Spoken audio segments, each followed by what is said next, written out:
Kuyintokozo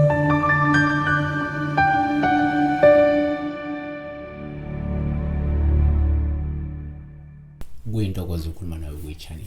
uNkulunkulu engathi angakuvikela ebusise.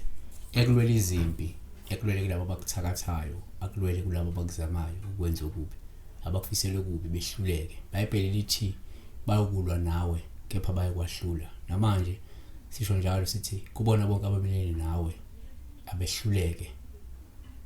Abahlangana ngawe bahlukane ngendlela eziyisikhombisa. Kama uPastor Ning, subscribe like le video. Isibheka la udaba lwenkungu. Uphupha inkungu ngasho ukuthini? Nake singakubalula. Number 1, uma uphupha inkungu, sithathele ngophawu olungelubi uma uhamba phakathi kwenkungu. Olushokela isinyathelo sokuqala inqubo yokuthwasa noma ukulandela ubizo. Okwesibili singakusho ukuthi uma uphupha inkungu kuwuphawu olungelubi futhi uma inkungu ikhasa phansi. Lusho kwembathwa imimoya ongaba idlozi noma ke awunya ngathi abantu abadala. Number 3, futhi uma uphupha inkungu siwuphawu olungelubi uma ubalekela inkungu. Kepha usuke lusho ukuzaba, ukubalekela noma ukugwema nokuziba ubizo lukamoya osuke kwembethe. Number 4, futhi uma uphupha inkungu sithatha njengophawu olubi-ke uma inkungu ikuvalele. Lusho ibhadi, lusho ubunzima, lusho ukudideka nokwentula inhlakanipho nomhlahlandlela wempilo.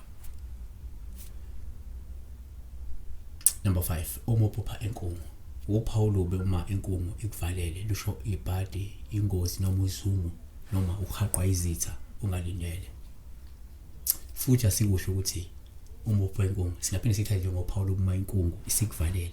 Okungasho ukuthi kungenzeka mhlawumbe isidalwa sakho sesiqala manje ukuvala izinto zakho ngenxa yokuhluleka kulandela ubizo. Number 6 or number 7, sisho futhi ukuthi uma uphupha inkungu kuphawu oluhle kuma inkungu imhlophe. Ngokwesintu ngisho la ukuthi wembethwe izidalwa ezihlambulukile. Sivala ngako la ukuthi uma uphupha inkungu kuphawu oluhle futhi uma inkungu imhlophe.